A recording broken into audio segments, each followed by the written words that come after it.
Hi guys, welcome back to another episode of DB Cars, and in today's episode I'll be showing you guys Shariot Nissan E-Power. So let's dive straight to this video right now. Alright then, so here is guys the Nissan E-Power from Shariot itself. So before I show you guys the overall damages for this vehicle as well as the trunk space and the interior, let me just run through with you guys the overall vehicle itself. So basically this is the third generation Nissan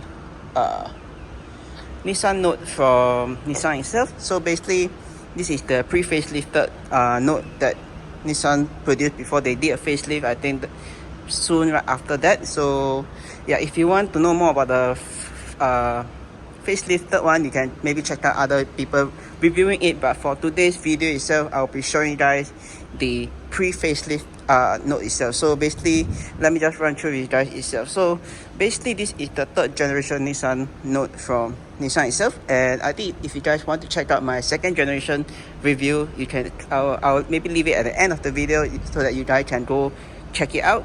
But that's from Tripod, by the way, if anyone's wondering. So yeah, but let me just start off with the damages for this vehicle, there's any. So upon first inspection wise, there isn't any obvious damages, which is a very good thing for this vehicle itself.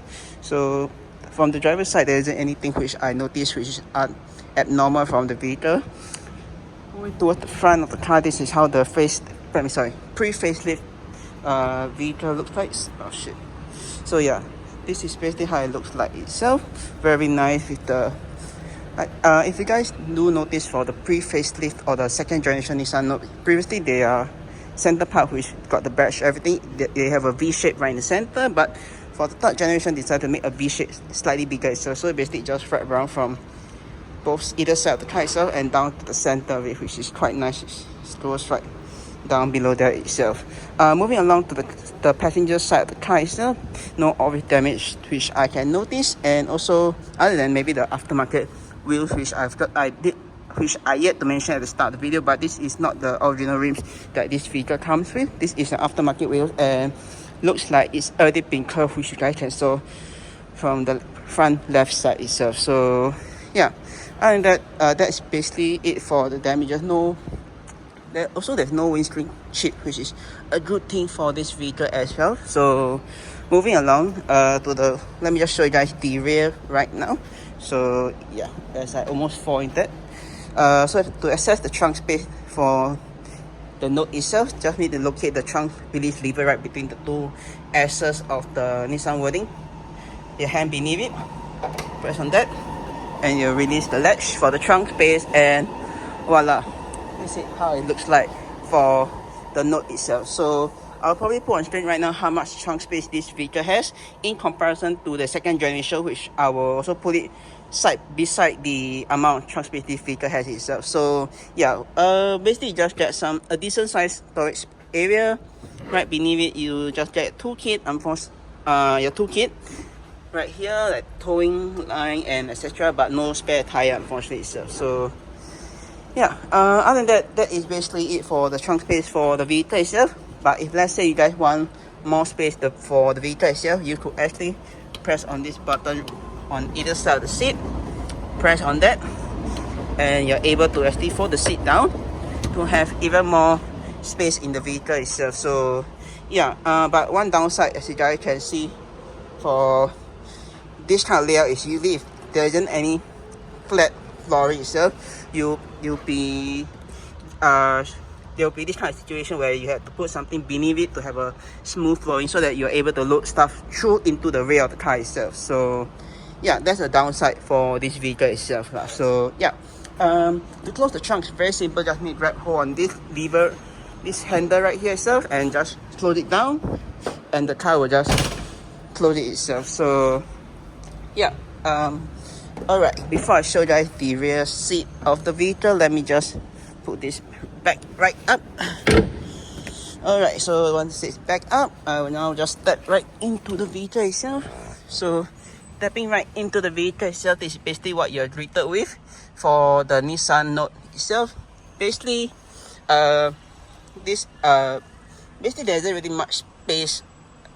I wouldn't say there's a lot of space for the vehicle, at the same time not very little as well. It's like a decent size where it's almost similar to I would say its closest rival would be the Nissan. It's not Nissan, sorry, the Hyundai Ioniq hybrid itself. That is very similar to the overall powertrain itself is very similar to it, where at certain speed the battery power will kick in and at high speed, or after a while, let's say you're idling, the internal combustion engine will kick in itself to supplement the battery power itself, which both car has itself. So yeah, but going back on the space that you have given in the rear car itself, you get some storage space right here, since for the outside, and as well as a very weird storage space. I don't know what you can put there. Maybe some stuff. I don't know what you want to put there, but yeah, that's to me that's just simply useless itself. So yeah, moving on, you got more space right here and to put your drinks if you want to, and more stuff to put stuff right here to close the door. You also get your window switches right here, and your door is handle to get out of the car, and last but not least, some grab hold onto it. Let's say the vehicle is going through tight corners itself. And that last but not least, just got this center lighting, which can be turned on or turned off. Sorry, turn off is in the center, sorry, basically it's right there itself. So yeah, and that this is basically based off my interpretation, but I'll just go off this base of the previous user itself. So to be honest, I think inside here is not too bad. I got about one fist of legroom space. Headroom wise also not too bad. Sorry, headroom is also not too bad. I got about a fist of headroom space as well itself. So yeah, overall I think sitting in the back of the Nissan Note itself not too bad compared to the Ioniq hybrid, which for the Ioniq hybrid, if you guys remember or watch my video itself, usually by here there will be a sloping.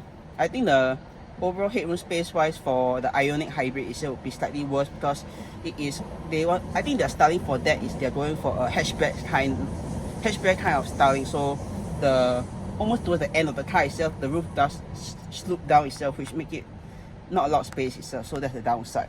But let's move on to the center of the car right now. So unfortunately, you do get a small or average size transmission arm right here, which supplement the gearbox itself. But if let's say I were to shimmy my way in between it, I got a good amount of space. Plus also, I would say sitting on the center part is also not too bad, because the seat is quite soft, which I really like as well. So yeah, but sitting in the center itself, I got about 4 fingers of legroom space on the left hand side, and this is my driving position, so I got about 2 fingers spacing on this side, on the right hand side itself. Headroom is also not too bad. It's about the same as the left or right hand side, depending on where you see on either side of the car itself. So yeah, and that's basically it for the rear itself. Unfortunately, don't really get for this car. I think same for the Ioniq and this Nissan Note itself, you do not get an option for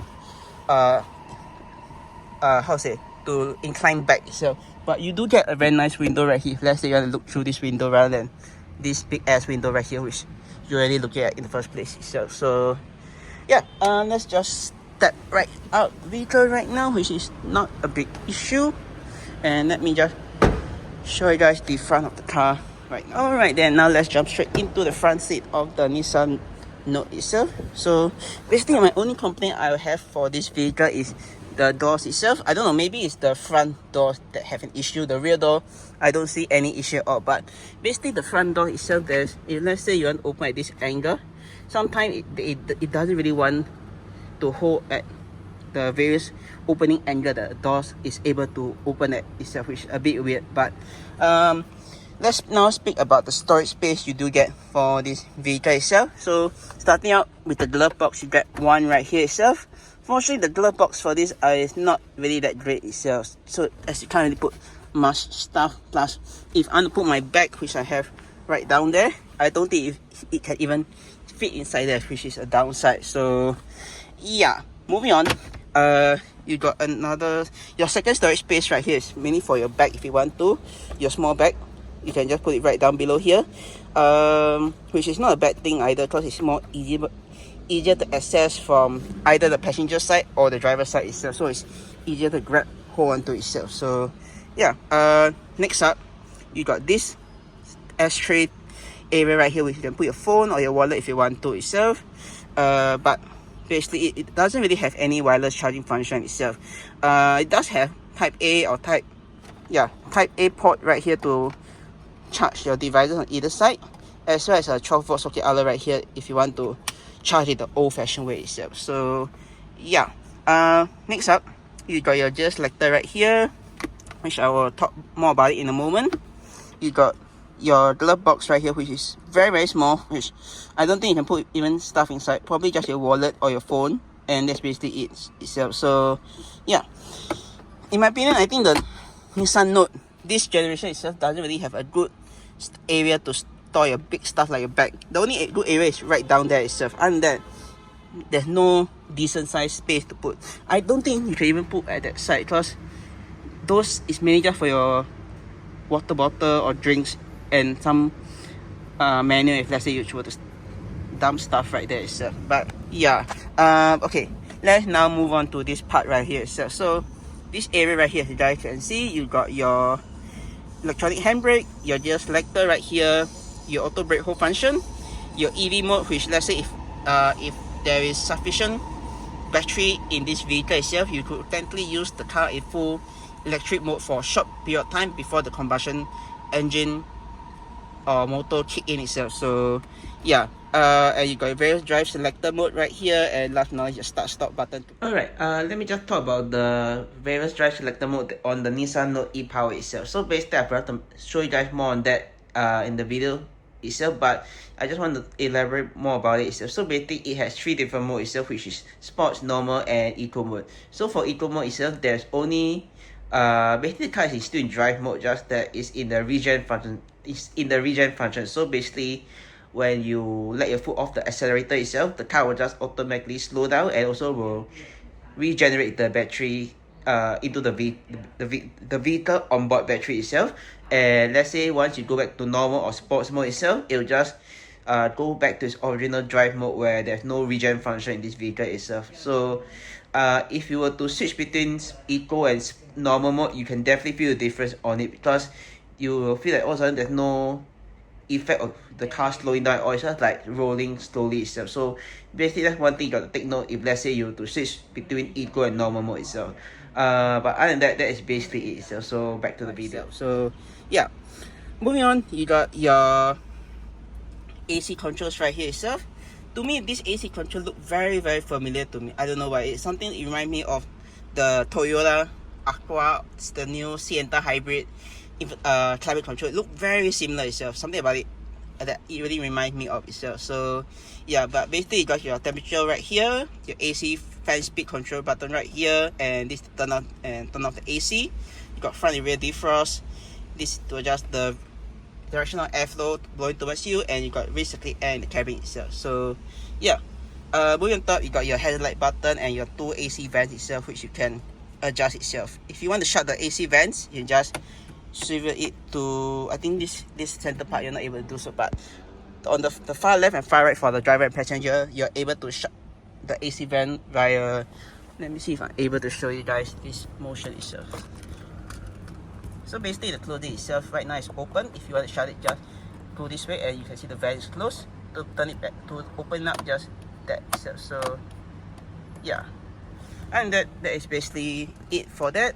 I'll touch more on infotainment itself when I turn on the vehicle itself, but for time being now, let's just move back to the wheel itself. So the wheel itself right here is very simple itself. So basically you got your volume control switch for the infotainment, which you're able to adjust it right here. For the frequency tuner right here is also for that. You also last but not least, got these 2 buttons right here which control the screen right here itself, if you're able to, which I'll show you later on when I turn on the vehicle itself. Last but not least, got your voice command for the infotainment and your asset call function for the infotainment as well. And this vehicle technically does come with Apple CarPlay, Android Auto, but somehow I'm not able to link it up. There's maybe some issue. I'm not too sure whether is it wired or wireless, because I plug it in with my cable right here, nothing at all. Connect it via Bluetooth, same thing. There's no it still doesn't really allow me to connect to the vehicle's Apple CarPlay or Android Auto, which if you guys know how to do so, do drop down in the comment section below itself. So yeah, alright, moving on the left let's talk about stocks right here itself. So basically right now you got your stock. So based on the left hand side you got your wiper switch, which you're able to control with going all the way down or all the way up, or one time up for one swipe the wipers. This to adjust the frequency, and you got your rear wipers right here as well itself. So yeah, to wash the windscreen wiper just need to pull back and you're able to wash your windscreen itself. So yeah, next up let's move on to the right hand side, which is on for Japanese cars. Basically you got your light control switch right here, which you can turn by the knob, your fog light switch right here as well, indicators left or right just like that, high beams just push forward and push back again to deactivate it itself. If you want to flash a high beam, just need to pull back and you'll flash a high beam itself. So that's basically it itself. So yeah, last but not least, you just got this button right here, which you're able to adjust the trip brightness, the screen brightness for the instrument, as well as the trip reset for your trip A and trip B itself. So yeah, moving on to the other side, you got this function right here, which I'm not too sure, but I'll show you guys later on. You also got this mystery switch right here, which I don't think is standard from the manufacturer, but last but not least, you got your fuel door release right here, as well as your trunk release, your hood release right there itself. So yeah, and that's basically it for all the instrument right here itself. Last but not least, you just got your window switches right here. So basically to adjust the mirrors on either side, just press on this and you're able to adjust the left side mirror via the D-pad thing. Right side, just press on this. To not adjust the mirror, just press on it again itself. To fold in the mirror, just this center button itself. So yeah, lock and unlock function is right here itself, right at the top, so it's very simple and easy to access to itself. So yeah, last but not least, just got this switch right here to prevent people from rolling down the windows itself. So yeah, other than that, that is basically it for all the controls on the door itself. Last but not least, you just got your sun visor right here with a very nice mirror. Unfortunately, it doesn't really have the light itself, so basically just need to go off this lighting itself. So yeah, but one good thing is you're able to, like most cars nowadays, you're able to swivel the sun visor to either the left or right hand side to block the sun coming in itself. So yeah, and the same for the passenger side as well. Come your mirror, as well as you're able to swivel the sun visor itself. So yeah, for the center lighting itself, you want to turn it off when the doors are not open, you can just press on this and it'll just turn off, and you're able to turn it on individually itself. So yeah, and that's basically it for the car itself. Let me just start up the car for you guys so I can show you guys the various screen itself. So foot on the brake and just press that, and the car will just start up just like that. So basically you just start off in as you guys can hear, the motor is right now on with the screen showing the motor is currently powering the battery power itself. But I'll run through with you guys the screen right here itself right now. So basically, if let's say you want to adjust the screen, this screen right here itself, you can just do so via this button, and we'll just cycle through all the various functions itself. So yeah, if usually there's some areas that you are able to see more information, you can just scroll down with this wheel and you're able to see more information itself. So yeah, all right. Unfortunately, this screen itself, the only downside I don't like about this screen is you can actually see there's one screen here and another screen here. If this was a full digital screen like some cars itself, I think it would be so much better itself. But honestly, this is how it looks like itself. So that's the downside for this vehicle itself. Alright, moving on to the next part, which is the infotainment itself. So infotainment itself is very simple and easy to use itself. So basically, you got all your shortcut keys right at the bottom, just like an iPhone. You can just press on the center right here itself, and you're able to go back to the home screen itself. So basically, this is how the home screen looks like. You got Apple CarPlay, Android Auto right here itself, but unfortunately, they are not working even when I plug in my phone itself. So yeah, but if you have Bluetooth, you're able to do so itself just by pressing Bluetooth. Just look for this vehicle's name and just connect it, and that's basically it itself. So yeah, more info you can just look through via this information itself. So yeah, probably I won't go too in depth about it, but if you guys want to know more about it, you can definitely rent out this car, which I will drop in the description box below itself. So yeah, all right. Last but not least, if you want to adjust the wheel and the seat for this vehicle itself, you can just For the steering wheel itself, you just basically just by this function, this lever right here just drop down, and you're able to adjust the accordingly itself.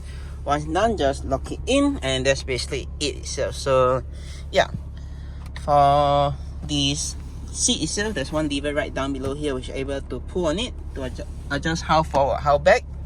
The height is just right here, and the angle of the seat is right here itself. So yeah, that's basically it for the car itself.